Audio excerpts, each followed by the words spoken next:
বাংলাদেশ ছেড়ে চলে যাচ্ছি একেবারে, এটাই শেষ যাত্রা, আর কখনোই হয়তো আর আসা হবে না।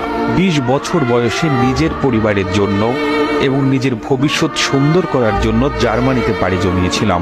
আজ থেকে ঠিক 15 বছর আগে ঢাকায় 2টি ফ্ল্যাট কিনেছিলাম আমার নিজের টাকায়, একটা আমার মায়ের নামে আর একটা আমার স্ত্রীর নামে। আমার মা আবার ফ্ল্যাট আমার ছোট ভাইয়ের নামে লিখে দিয়েছে।